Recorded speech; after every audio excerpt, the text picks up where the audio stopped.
തോന്നലിനപ്പുറത്ത് ശരിയുണ്ടോ?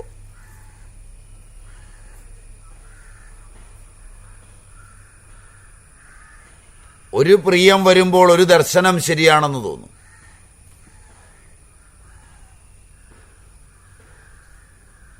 പിന്നീട് അതിന് വിപരീതമായൊരു പ്രിയം വന്നാൽ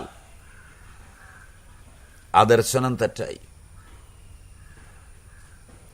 വിഷയലോകങ്ങളിൽ വിഷയങ്ങൾക്ക് പ്രാധാന്യം നൽകുകയും വിഷയങ്ങളിലാണ് സുഖമിരിക്കുന്നതെന്ന് തീരുമാനിക്കുകയും ചെയ്യുന്നവന് വിഷയാസക്തന്മാർക്ക് ഉപയുക്തമായ പ്രപഞ്ച സത്യാധിഷ്ഠിതമായൊരു ദർശനം സത്യമാണെന്ന് തോന്നും.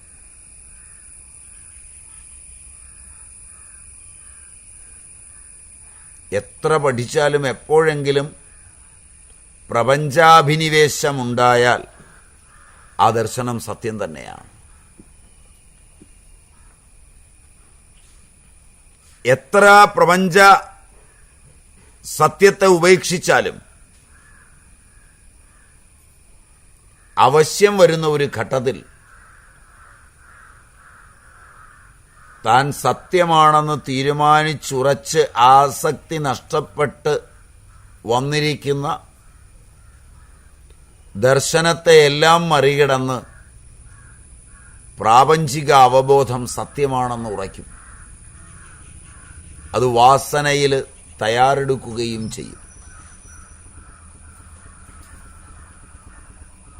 എപ്പോഴാണോ ആഗ്രഹങ്ങൾ കുറയുന്നത്, പ്രാപഞ്ചികത കുറയുകയും ഇന്ദ്രിയങ്ങൾ സത്യമാണെന്ന് തീരുമാനിക്കുകയും ചെയ്യും. അപ്പോൾ ഞാൻ കണ്ടത് സത്യമാണ്, ഞാൻ കേട്ടത് സത്യമാണ്. കാരണം ഞാനാണ് കേട്ടത്, ഞാനാണ് കണ്ടത്, എനിക്കേ അറിയുള്ളൂ. നിങ്ങൾ കണ്ടില്ല, നിങ്ങൾ കേട്ടില്ല. നിങ്ങൾ പുറത്തുള്ളതൊക്കെ സത്യമാണെന്ന് വിചാരിക്കുന്നു.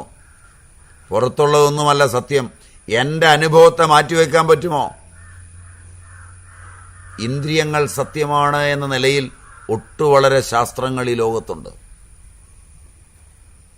ഭാരതീയങ്ങളും അഭാരതീയങ്ങളുമായ വളരെ ശാസ്ത്രങ്ങൾ, പൗരസ്ത്യവും പാശ്ചാത്യവുമായ വളരെ ശാസ്ത്രങ്ങൾ ലോകമെമ്പാടുമുണ്ട്. അപ്പം ഇന്ദ്രിയാർത്ഥങ്ങൾ അല്ലെങ്കിൽ വിഷയങ്ങൾ സത്യമാണെന്നുറച്ച് രൂപാന്തരപ്പെട്ടിട്ടുള്ള ദർശന സവിശേഷതകൾ, അതിനെ അടിസ്ഥാനപ്പെടുത്തി അവയുടെ വിതരണവും അവയുടെ സൂക്ഷിപ്പും അവയുടെ ഉപഭോഗവും കുറിക്കുന്ന വളരെ ശാസ്ത്രങ്ങൾ, അവയുടെ പ്രണേതാക്കളായ ശാസ്ത്രകാരന്മാർ. ഭൗതികമായി കാണുന്നതെല്ലാം ഇന്ദ്രിയങ്ങൾ ഉണ്ടാക്കുന്നതാണ്, ഇന്ദ്രിയങ്ങൾ ബന്ധപ്പെടുന്നതാണ്. അതുകൊണ്ട് ഇന്ദ്രിയങ്ങളുടേതാണ് സത്യത, വിഷയങ്ങൾക്കല്ല സത്യതയുള്ളത് എന്ന ഇന്ദ്രിയപരങ്ങളായ ദർശനങ്ങൾ. ഇന്ദ്രിയങ്ങൾക്ക് തനിച്ചു നിലനിൽപ്പില്ല. ഇന്ദ്രിയങ്ങളിലെ ദേവതകൾ വിഷയാഭിമുഖമാകുമ്പോൾ ഇന്ദ്രിയങ്ങളെ നിയന്ത്രിക്കുന്നത് മനസ്സിന്റെ പ്രകാശമാണ്. മനസ്സേ ഉള്ളൂ, എല്ലാം സങ്കല്പമാണ്.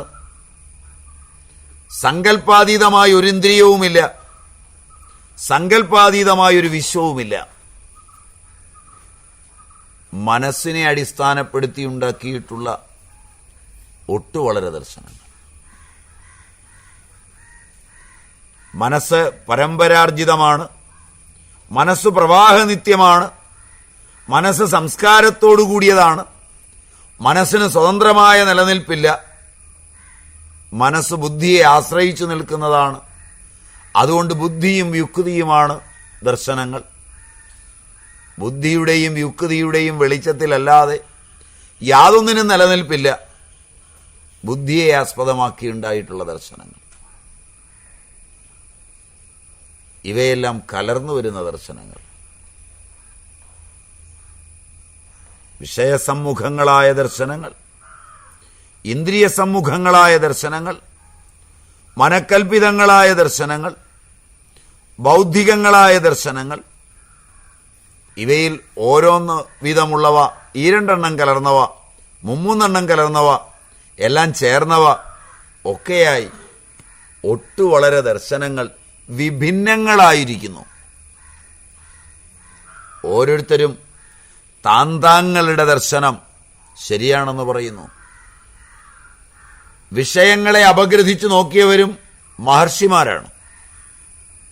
ഇന്ദ്രിയങ്ങളെ അപഗ്രഥിച്ച് ഇന്ദ്രിയങ്ങളിലൂടെ സൂക്ഷ്മമായി പോയവരും മഹർഷി സത്തമന്മാരാണ്.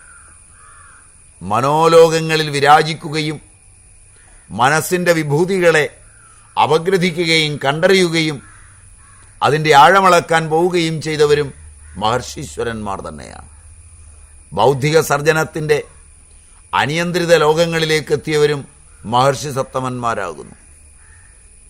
സാധുക്കളും യോഗികളുമായ ഈ മഹർഷിമാരുടെ മതങ്ങൾ വിഭിന്നങ്ങളായിരിക്കൊണ്ട്, ഇവ ഏകമല്ലാത്തതുകൊണ്ട് ഇത്രയേറെ വിരുദ്ധങ്ങളായ ദർശനങ്ങൾ ഉണ്ട് എന്ന് അറിഞ്ഞാൽ തന്നെ ശമം വന്ന് വിരക്തനാവേണ്ടതാണ്, താല്പര്യമുണ്ടാവേണ്ടതല്ല എന്നാണ് അഷ്ടാവക്രൻ അടുത്തതായി പറയാൻ പോകുന്നത്. ഇതൊക്കെ കാണുമ്പോൾ പഠിക്കണമെന്ന് തോന്നുകയല്ല, ഇതൊക്കെ അറിയണമെന്ന് തോന്നുകയല്ല. ഇവ വിഭിന്നങ്ങളാകൊണ്ട് ഇവയോടൊക്കെ വിരക്തി വരികയാണ് സാധാരണ സംഭവിക്കേണ്ടത്. അല്ലാതെ എങ്ങനെ സംഭവിക്കുമെന്ന് അഷ്ടാവക്രൻ ചോദിക്കുകയാണ്. ശ്ലോകം അതെടുത്തില്ലെന്നാണ് എൻ്റെ ഓർമ്മ. അതാണ് അടുത്ത് എടുക്കേണ്ടതെന്നാണ് ഓർമ്മ. കഴിഞ്ഞ ക്യാമ്പിൽ വന്നവരുണ്ടെങ്കിൽ